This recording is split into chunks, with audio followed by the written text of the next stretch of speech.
Welcome to another episode of my wake up call. God, I feel so repetitive, but I'll tell you if you're just listening in for the first time, what my wake up call is I get to speak to influencers who are up to something. And what they're up to is leaving the world better. And that really matters to them. And they all have stories that led them to that. And some of those stories navigated, some challenging times in their life, but they had wake-up calls along the way. And to me, the wake-up calls are often stunning. They're always inspiring, always informative. And today's guest is just no different than the wonderful guests I've been privileged to have and share with you. So let me tell you about Chip Conley. You actually may know about him because he's a New York Times bestselling author, and he's a hospitality maverick, and he helped Airbnb's founders turn their fast-growing tech startup into a global hospitality brand. He also, in a book, In Wisdom at Work, The Making of a Modern Elder, he shares his unexpected journey at midlife, where he went from CEO to intern. And he learned from them rather than making them have to listen to him. And that's a special talent. It's a special talent to be interested in hearing from other people. One of my late mentors, a fellow named Warren Bennis, leadership guy, he borrowed a saying, I think from the founder of Common Cause, John Gardner. And it was, be more interested than interesting. Mm-hmm. Yes. And I got to tell you, Chip could really help me on that, because if you listen to these podcasts of mine, you'll know for a guy who wrote a book on listening, I sometimes talk too much. But anyway, but getting back to Chip,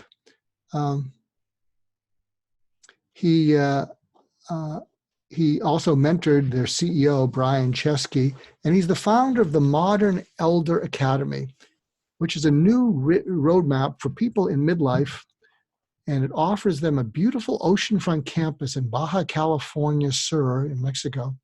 And he serves on the board of Encore.org and the advisory board for the Stanford Center for Longevity.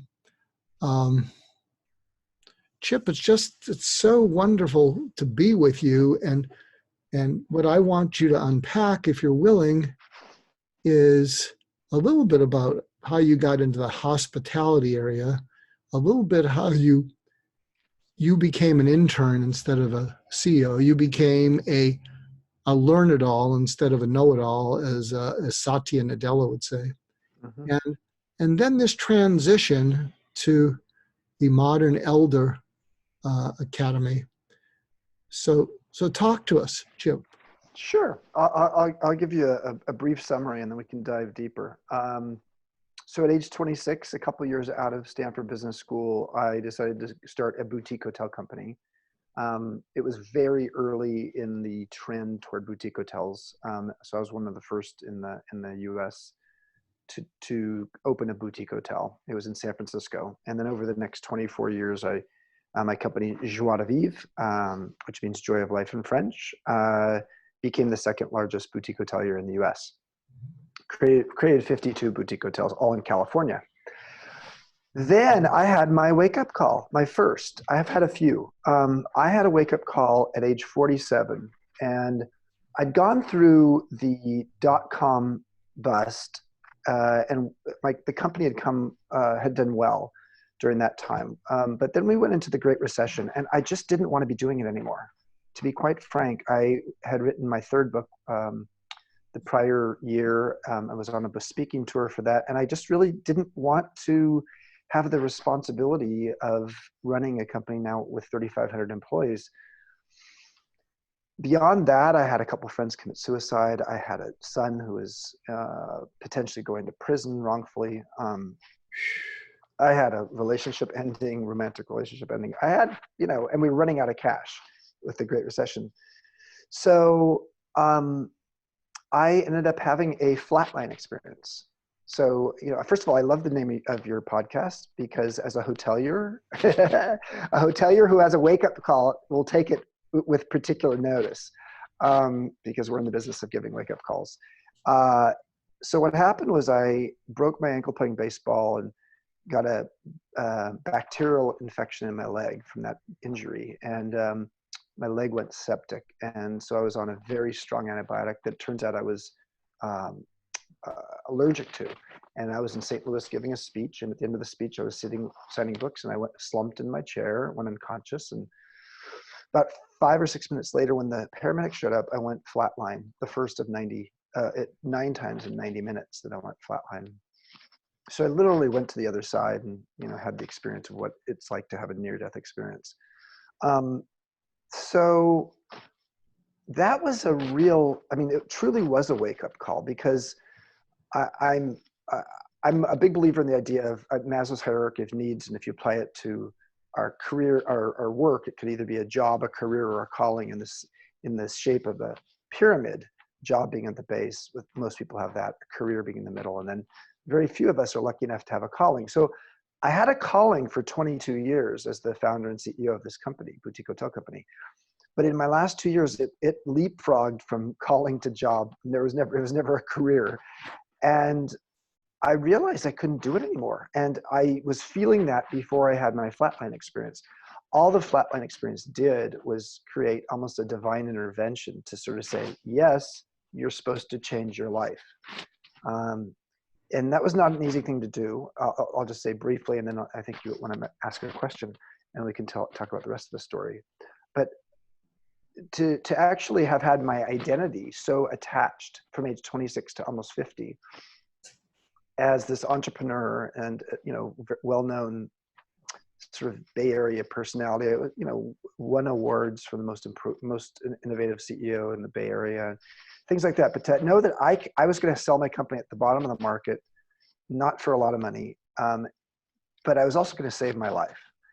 And I felt that that's what it needed to happen, because during the course of the Great Recession, I mentioned the 2, but I had 5 friends commit suicide, and I didn't want to commit suicide myself. I did at one point consider it for sure. Called my best friend, and she sort of talked me off the Golden Gate Bridge. I wasn't there yet, but I was out on my way driving there. And so what I can say, really quite poignantly, is that my wake-up call was an opportunity to come back to life and to realize that my life was, I had the agency to change my life. I really thought that I didn't have that. I thought I was handcuffed to the identity of the company that I'd started. And my wake-up call basically said, no, you have more choices. Let me run something by you, because I was a suicide intervening specialist for 25 years. I'm part of 2 documentaries. One is I interviewed Kevin Hines. He jumped off the Golden Gate Bridge and survived. And he's well known around the world. He was a CNN champion for change. And our documentary is called Stay Alive, an intimate conversation about suicide prevention. And recently I've become close friends with a great guy, Jason Reed. And he's an entrepreneur, and his 14-year-old son killed himself 2 years ago and left a suicide note saying, "Tell my story." And so he just finished a documentary called Tell My Story that I have a small part in at the end. And Jay and I are taking this on the road, where he tells the story, and we're taking it to EO groups and YPO groups, because I know something about how do you get through to people. Yeah. And I want to share some things with you, even though this is, you're the guest, and tell me how this lands. After Anthony Bourdain killed himself, I wrote a blog on Medium called Why People Kill Themselves. It's Not Depression. So it got 500,000 views in 7 days. Wow. And what I talked about is that there are hundreds of millions of people who are depressed who don't kill themselves. There's hundreds of millions of people lose jobs and relationships, lose their businesses, that don't kill themselves. And I said, they all contribute to it. And I said, but as this this person who's worked one-on-one with multiple attempters, I said, what I think they all have in common is despair. And if you break the word despair into DESPAIR, they feel unpaired with reasons to live, hopeless, helpless, worthless, useless, meaningless, purposeless, pointless. And they pair with death to take the pain away. And so, because I've been trying to figure out what the heck I did that caused people to not just not kill themselves, but one person said, the miracle of our working together was not that I didn't kill myself, but that I'm glad to be alive. And it's simply this. What I've come up with is something called targeted interventional empathy. And what CRISPR does for genes, targeted and interventional empathy does for the hopelessness and the dark night of the soul. And when you listen into people with no other purpose than to keep them company in hell because you don't want them to be there alone, and that was the only thing I did. People start to cry when they feel felt. And when they start to feel felt because they're not alone in hell, and they start to cry, their amygdala calms down, the oxytocin takes over the cortisol, and you can just feel. Now, the key is when I coach parents on how to do this, the key is when they start to cry, you're helping them. They're feeling relief, not getting worse, so don't get freaked out. But I'm going to shut up. And does any of that resonate at all? Yes. So one of the 5 friends of mine who committed suicide was one of my closest friends. He was my insurance broker, but he was also sort of almost like a spiritual consultant to me. And strangely, he had the same name I have. His name was Chip. So there are not many of us with that name. And so to go to his memorial service and have everybody tell their Chip stories at a time when I was feeling suicidal myself. In fact, Chip was the one who actually I talked with about my own suicidal tendencies, and he's the one that ended up doing it. So this is just a terrible story. So what I knew that one of the things I had going for me that Chip didn't have is I like to call it emotional insurance. We have property and liability insurance for a rainy day for our home. Emotional insurance is what we have for a rainy day in our lives. And men don't have a lot of emotional insurance. Women do. And so for me, when I was going through that difficult time, I was already taught, before I had my flatline experience, I had already said in my YPO forum, I think I'm dreaming and having nightmares about cancer and car wrecks, because in some ways I'm looking for an excuse of how and why I can leave my company. That all I was saying all of that just in the 2 and 3 months before I had my flatline experience, around the same time that Chip and others were committing suicide. So this was a very dark time for me. And the thing that actually got me through it was a handful of friends who were my emotional insurance, friends and family, who could tell I was in a deep, deep funk and feeling somewhat isolated because none of them could really truly understand what it was like to have a company feel like my company was strangling me, and feel like I didn't have any options. So yes, I do believe that the thing that we need to do for others when they're going through that time is to know that we're there for them, that you love them no matter what the circumstances, whether I don't have no idea why the 14-year-old wants to tell his story but no longer live. But whatever that story that is, if that story could have been told in real life, and that 14-year-old could have felt as if he was still loved for who he was, he might still be alive. I agree with you that there's an element of suicide that is trying to quiet the pain, trying to get rid of the pain. And I also think there's some drama around it as well. Let's just be honest that I think there's something dramatic around it. And for some people, but I think more than anything, what it is it's this idea of, I don't know how to stop the pain. My friend Chip, he had excessive chronic back pain, and he was on some medication, and maybe the medication had some effect on him, but he didn't make the decision just like, he didn't just jump off a bridge, which I considered doing. He literally hung himself in the family tree in front of his home and had his wife and two sons find him. So this was a premeditated act. This was not something he just, happened to be on a bridge and jumped, because he had a whim. So I would just say that emotional insurance is something we all need more of. And men have this affliction more because we aren't as socialized to show our pain or our vulnerability with each other. Yeah. So what I can say 10 years later, 12 years later, frankly, from the time I had that flatline experience, is that, part of the reason that I have taken the path I'm on today is because I still lived. So 2 years after that, I sold my company. I was asked by the three founders of Airbnb to take their little tech startup and turn it into a global hospitality brand. And so I did that as the in-house mentor and the global head of global hospitality and strategy. So I was there for 4 years full time, and then 3 years as an advisor now. Very successful story there. I mean, controversial in its own way too, especially as a hotelier. The Darth Vader of the hotel industry, because I went to the dark side, so to speak. But Airbnb's, I have a ton of respect for the founders and for what they've done, and I helped them get there.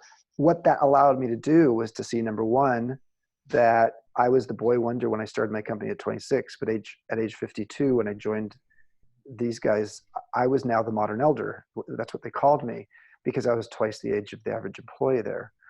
And I had some despair. The equation that I wrote in my hospital room the night of my flatline experience was despair equals suffering minus meaning. And it was based upon Viktor Frankl's book, Man's Search for Meaning, which to me, if I were to distill that down to a mathematical mantra, it would be despair equals suffering minus meaning. Suffering being sort of a present, if you're a Buddhist, it's sort of an ever-present thing. And meaning and despair being inversely proportional. If you actually increase the meaning, you have less despair. So some of my meaning came from the fact that I, was back in the game when the Airbnb guys came along as a tiny little company and said, hey, help us. And I could take all of that wisdom and experience I'd learned and apply it there, but no longer be the sage on the stage with the big ego, but really be the guide on the side who is helping them and be successful. And that ultimately led me to writing this book, Wisdom at Work, The Making of a Modern Elder. That led me to creating the Modern Elder Academy. But when people ask me sometimes, why did you create the Modern Elder Academy? And we'll talk in a moment about what it is, which is the world's first midlife wisdom school. Deep down, the number one reason I created it is because what I hear is the amount of despair and irrelevance and bewilderment that people have in midlife, that in fact is leading to the fact that in fact the suicide rate for people 45 to 64 is 20% higher today. I'm sorry, 50% higher today than it was in the year 2000.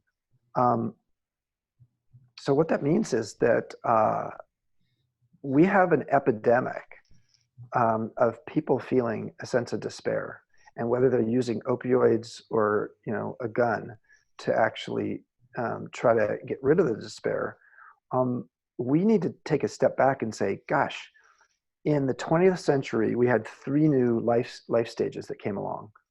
Adolescence, which existed before but didn't have a word to describe it. Retirement, which was a whole new era of life because people were living longer. And midlife. Adolescence, when it came to be known as adolescence in 1904, led to schools and tools, public junior high schools and high schools being created, and child labor laws. Retirement led to pensions and Social Security. Midlife led to a brand, midlife crisis, and that's it. 55 years ago, midlife crisis as a term was coined, but we've done virtually nothing to invest in this life stage, which is a relatively new phenomenon in the history of humankind.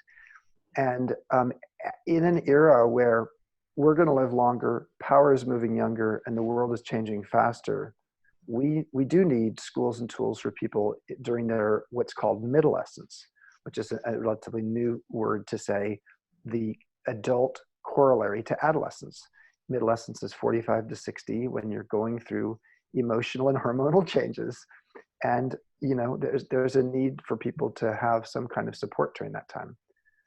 So, yeah, that's, I mean, you know, back to sort of, that's part of my legacy is I want to help people feel that midlife is not a curse, but is actually an awakening, and to see that aging can be aspirational as opposed to you know, purely a death sentence.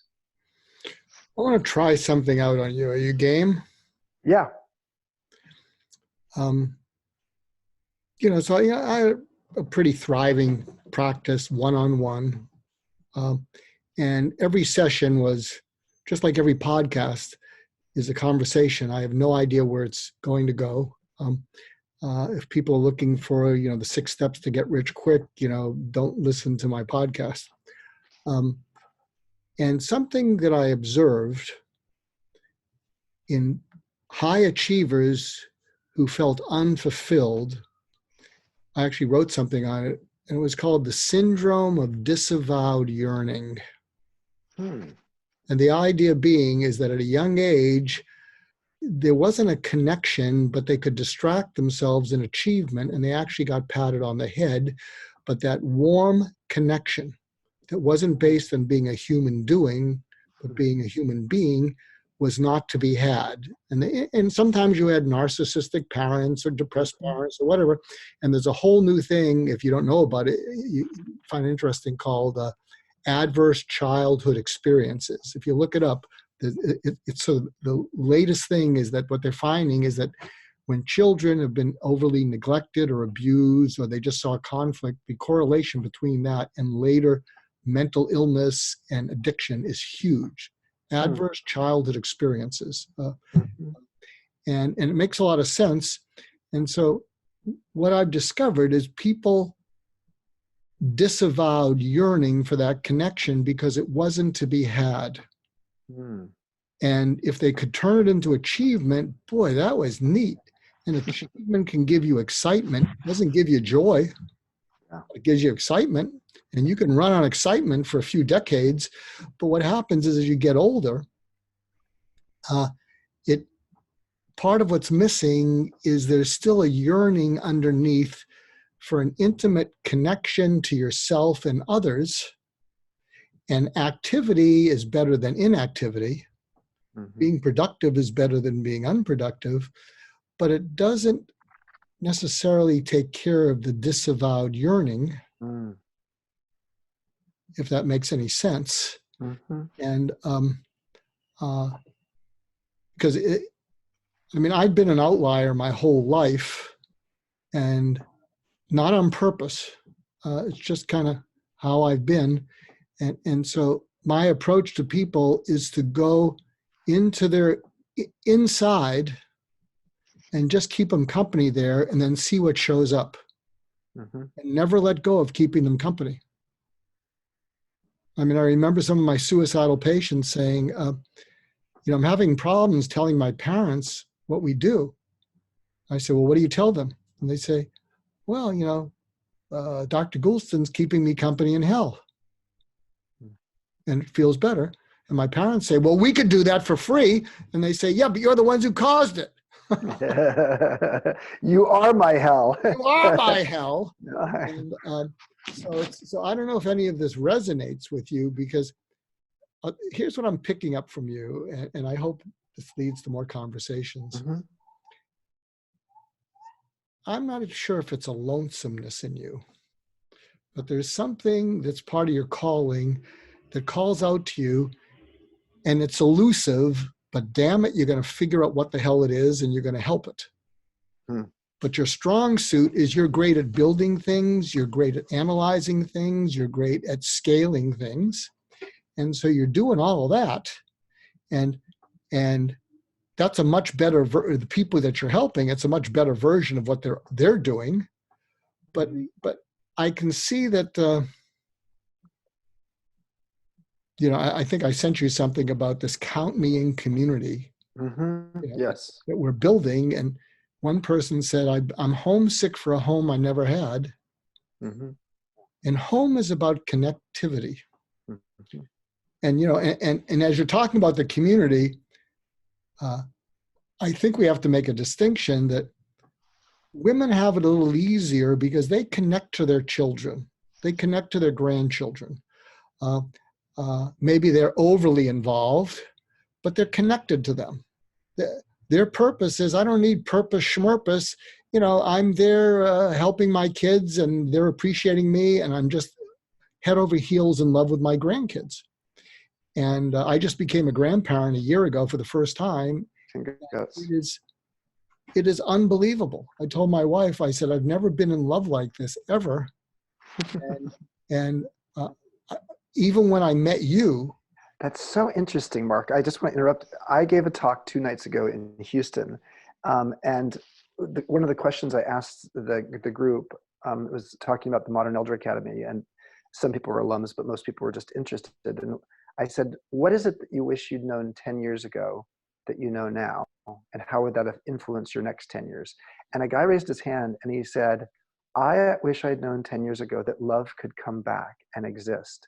And then he went on to tell the story of his grandchild and how he thought, because he and his wife they still love each other, but they've lost the in love feeling. And he, in some ways, was just biding his time and just thought maybe his heart had gone cold. And then the grandchild came along and his heart is aflame again. And so it's just so interesting to hear him say that just, 1.5 days ago, and to hear you say the same thing now. And it's so, I understand. It's like, if you're not a grandparent, imagine if you have a dog or a cat, but especially a dog, and that dog just sees you and wags his or her tail with recognition, and sure, they want to be petted and fed, but you look in their eyes, and I can see why it's man and woman's best friend. And being a grandparent, and I get to see my grandson 5 days a week. He's 2 miles from here, and I look into his eyes, because I don't want him to suffer disavowed yearning. I love my kids. They're doing fine, but their nickname for me was hi kids, bye kids, love you kids.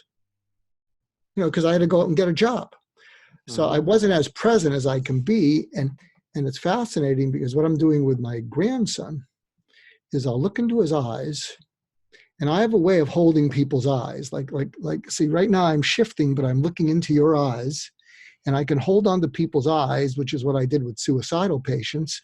I just hold on to their eyes with no agenda. And so I'm doing that with my grandson. And it's interesting, because he has the joy of discovery.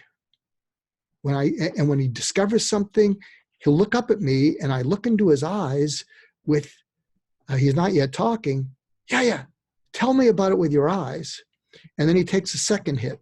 Or he'll hurt himself and he'll cry and he'll look at me. And my daughter, who's wonderful, says, I don't know what's going on with you and our son, but you look into each other's eyes, and then he suddenly breaks into a smile.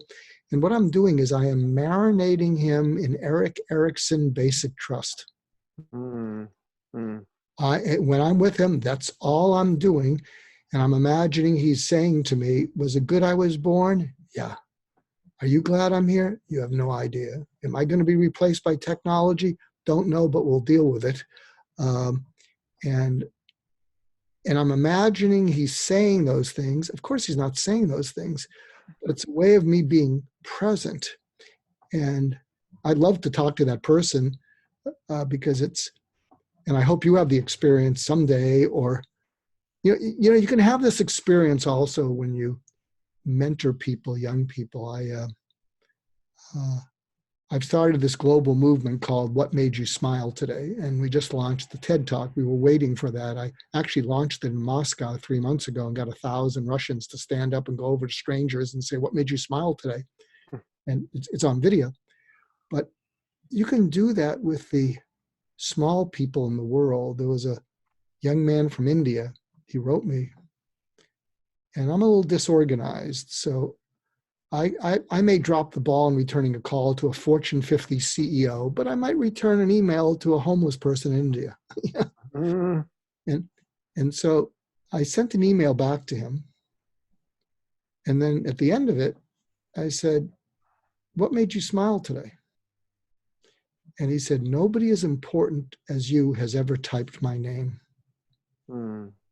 And every day I go to my computer, and with my right index finger, I touched that you typed my name, and I touched your name. Mm. That changed his life forever. So we can do that without having grandkids. We just have to know that we can do that. Mm-hmm. Anyway, I'm sorry about this being lopsided. No, no, listen, lopsided this is not lopsided. So we are giving and receiving at the same time. Life is about reciprocity, and that's really what, just as a segue, that's really what I'm doing with the Modern Elder Academy and you mentioned Erik Erikson. My favorite simple sentence that defines my life today is, I am what survives me. I am what survives me. And that came from Erik Erikson as the idea of generativity, the seventh stage of his 8 stages of life, where someone feels this sense that the thing that they're doing now is going to live beyond them and going to have an influence way beyond their years on this earth. So for me, I really appreciate the fact that I was for quite a long time a for-profit entrepreneur. And today I'm a social entrepreneur, and a for-profit entrepreneur goes out and finds a consumer need and fills it. But a social entrepreneur finds a society need and fills it. And the society need that I am trying to fill right now is this sense that a growing number of people in midlife are quite confused by the world we live in and feeling more obsolescent than midlifers of the past. It's funny that term midlife crisis occurred way before there was ever an internet, or before there was a bunch of 20-somethings becoming billionaires, way before Facebook and Airbnb and Google and the Silicon Valley as we know it today. And so if it was a crisis in 1965, what do we call it today? I don't know, but I really think it's the idea of a midlife awakening. And there's an element that we can start to realize that in a world that has all the knowledge in their pocket, if you have an iPhone in your pocket, you truly have all of the world's knowledge at your fingertips. What is increasingly valuable and a scarce commodity is not knowledge, but wisdom. And wisdom, and this is why, Peter Drucker long ago coined the phrase knowledge workers. He said the world in the future will be ruled by knowledge workers. And in fact, 7 of the 10 most valuable companies in the world today are tech companies. So he was right. He said that 61 years ago. Well, I think it's time to retire the idea of a knowledge worker and to replace it with a wisdom worker. A wisdom worker is somebody who actually takes their intuition, their pattern recognition, which is another way, human-centered pattern recognition is what wisdom is. And often it's related to other humans and themselves. Take that emotional intelligence and apply it and support others who are younger than you. I mean, at Airbnb, I didn't know a damn thing about technology, but I knew something about humans. And it doesn't matter if you're in the B2B business or B2C, business to business, business to consumer, all business is H to H, human to human. And so as you get older, your IQ doesn't necessarily go up, but your EQ can. And that kind of wisdom around humans is something that you can share with someone younger than you. And I think that kind of intergenerational collaboration moving forward, where mutual mentorship the wisdom doesn't just come from old to young, but it goes in both directions, is something we haven't seen before. And hopefully can sort of help us get over this little meme we have right now about okay boomer and this idea of intergenerational warfare, as if somehow the boomers have caused all the world's problems, and it's going to be Gen Z and the millennials who are going to have to fix them all. Well, why not consider a new generational compact where we're all in this together? Can I make an observation? Yeah.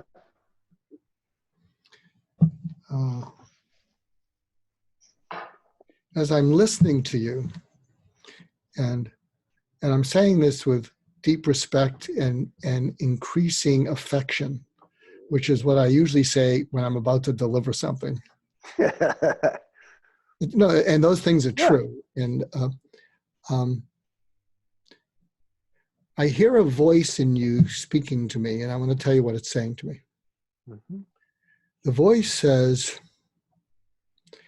I'm really hungry to purely experience whatever feeling alive is. Mm. I very often default to my strong suit, which is pattern recognition, which is framing it, what can be done about it, how can it be communicated. But for all my life, maybe it's that disavowed yearning, is to just feel real and marinate in it before I name it, before I figure out what it is. And it's elusive. And I almost died on several occasions, and that wasn't pattern recognition. That was, I almost died, but I'm alive. That's frickin' profound. Mm-hmm.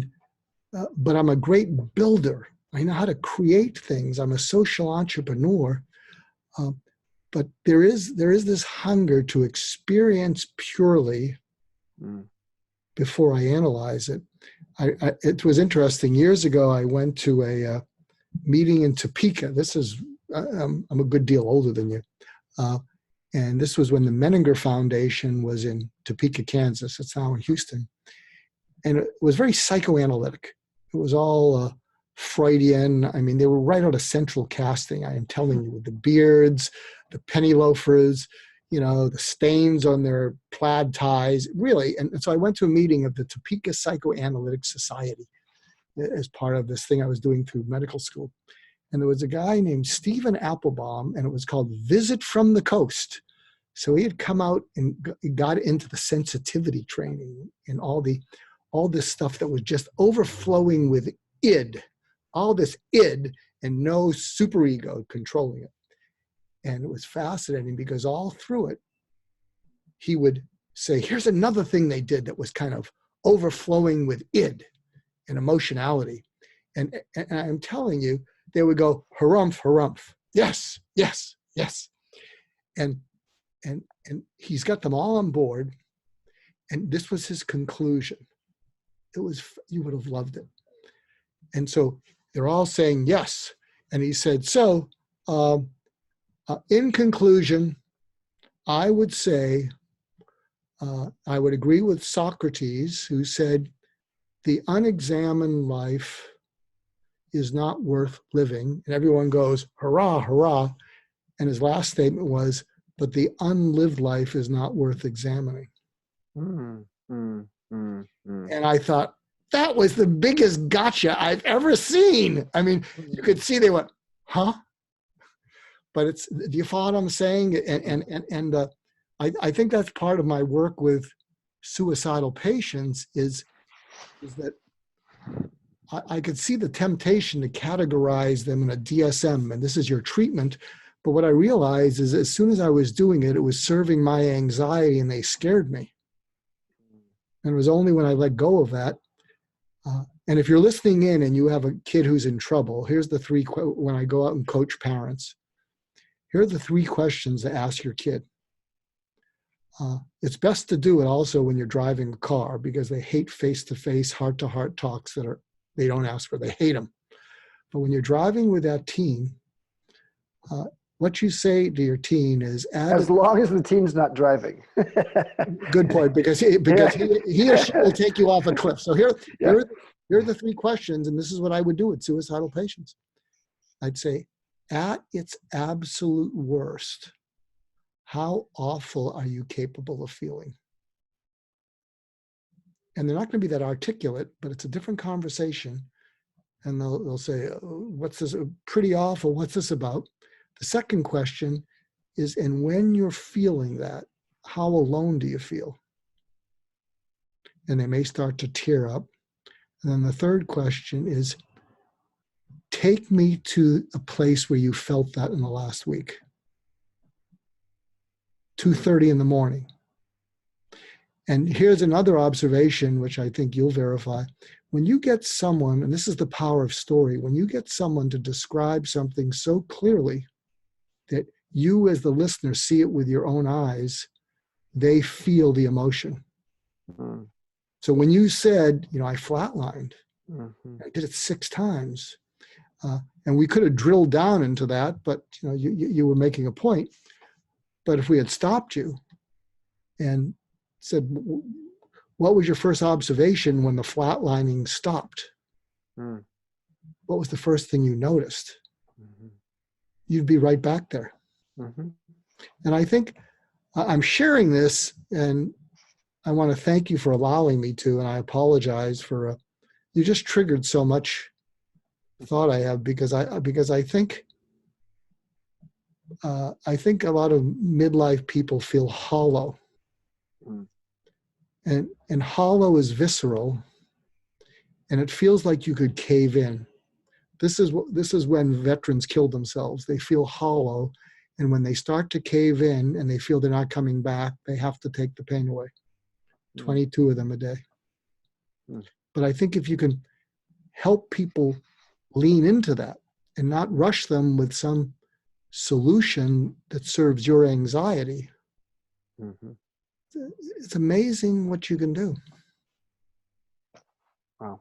So thank you for allowing me to use you to I'm really embarrassed. You see, I have this traffic light behind me.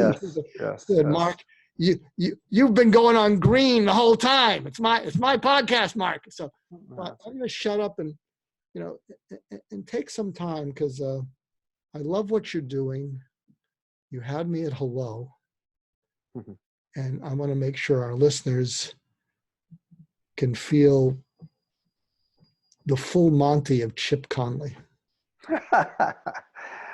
Well, completely naked here.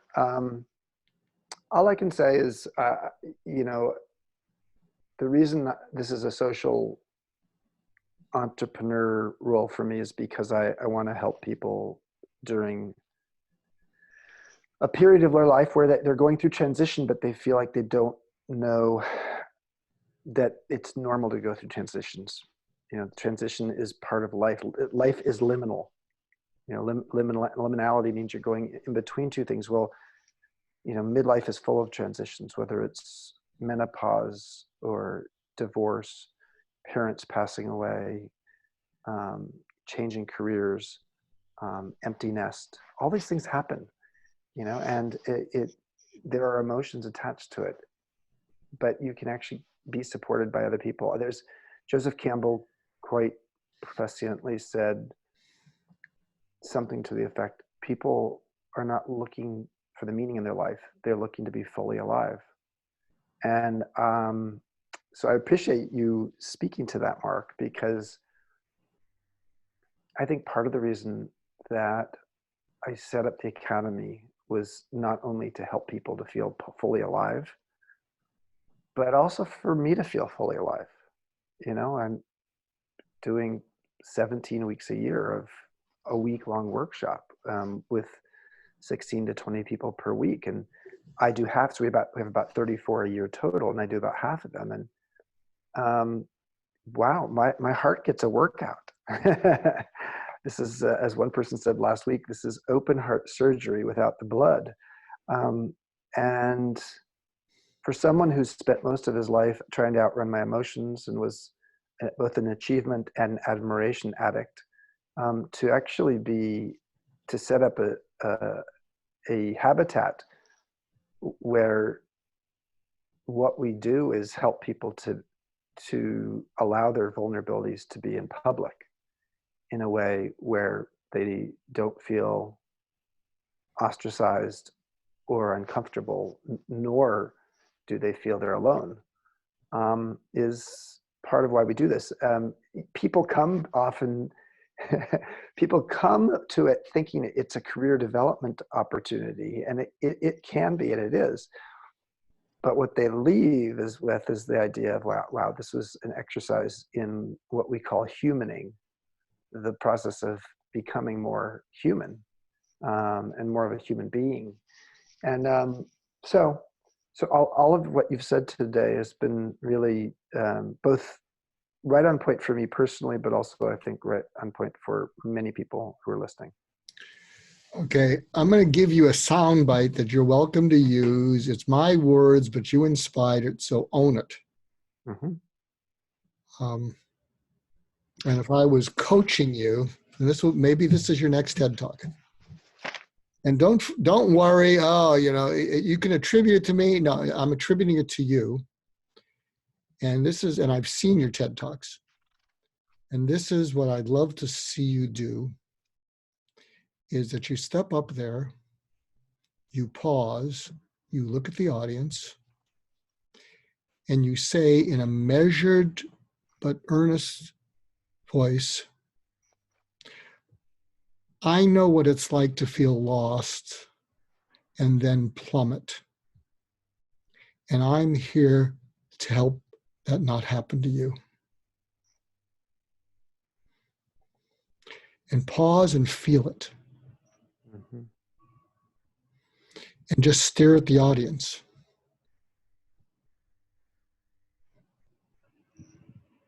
Can you own any of that? Yeah, I can. Yeah. So thank you. So say where people can find more about you, and Sure. for people in midlife or who know of someone in midlife who, when you look at them, they're not all there. Yeah. They often have a spouse saying, come on, get out and call your friends. Come on, go do something. Go to the mall. Yeah. But there's no mall. Go on Amazon. Yeah. But where can people find you?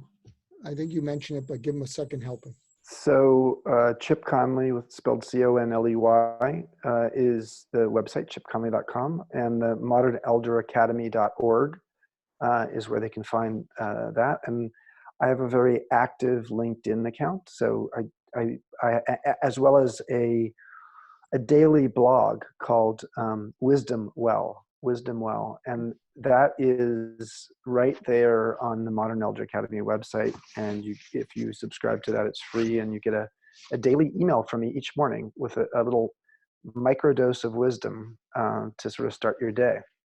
And yeah, that's how you can find me.